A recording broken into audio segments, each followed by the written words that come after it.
Did Mother Nature kind of put you back at all? Being forced to kind of be inside for a majority of the time. Yes, Mother Nature, did a thing on us, but really it's nothing different for us.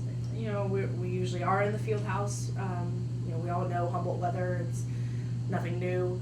It might be a little more this year because of El Nino, but the girls have a great attitude about it. At least we're not stuck in a gym, in tennis shoes and using rubber balls. We're still getting full practices in and not really skipping a beat.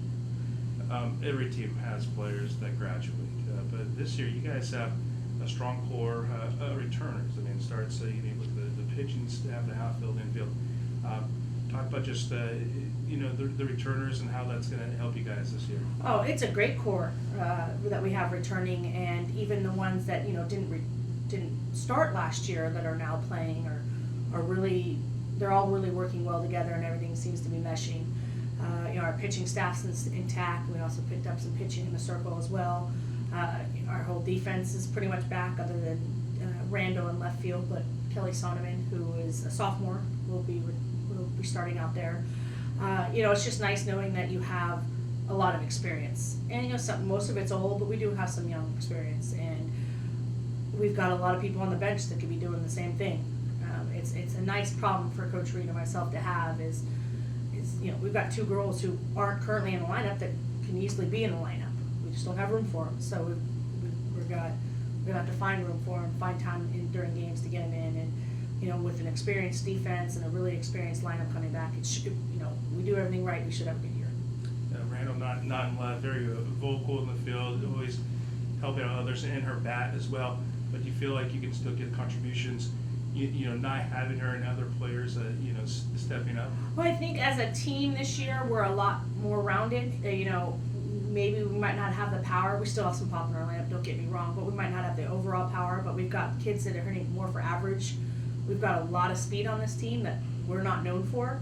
We've got 4 or 5 base stealers that are, going to help us create runs that maybe that home run. Obviously, the home runs we're giving us in the past. Not saying we don't have home run power, but we're gonna manufacture a lot more runs with the speed and the utility that we have on the field. Academy of Art to open, but then you go to Dixie State, facing Dixie, that's had some, good teams over the years. Great competition, right off the first week of play. We do this on purpose. Playing this type of schedule, playing these type of teams is what's going to get the team ready for postseason. So, usually we go to Vegas this time of the year. We tried something new, get a chance to play Dixie. We're going to get a chance to play West Texas A&M, who won it 2 years ago. CSU Pueblo, and it's just a different look for us, and that's going to help us get prepared for the long run. And I know I say prepare for postseason, but prepare for Monterey, Sonoma, UCC, everybody in our league that's tough. What have you learned over the years now? This is year 3 in charge. The regular season, postseason, and as a coach, what have you learned? The last couple of years. I've learned. Well, first of all, there's no off. I think I've known there's no off weekend for us.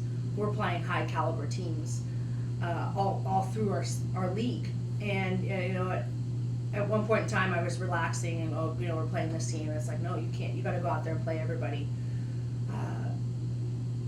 I like their national championship. I like their national champion, and it's just great to know that these guys are up for the challenge, and I have to basically, once game starts is released, I know they're up for the challenge, so just let them go, let them play. Don't get in their heads too much. Don't try and analyze things too much. Just let them go out there and do what they've done since they showed up here in August.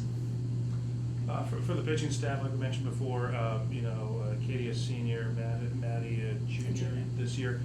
So in the circle, you have experience in there, but do you feel like that 1-2 combination, great record last season, but those two, relying to kind of even get you more further? Yeah, Katie and Maddie have done great for us in the past, and they really work well together. They both have different pitches that work well. One's down ball, one's up ball, so they really complement each other. We've also picked up some pitching with a junior transfer, Kaylin Quay, who's going to really help eat some innings, so Maddie and Katie aren't doing all the work. And I've got Robin Johnson and Courtney Thornhill as a freshman who have really done well this fall and into the spring, that are really that show something different than Katie and Maddie. And it's just nice to know that I have 5 people on the pitching staff that we're probably going to use a lot this year, because they all that offer different things and they all complement each other well.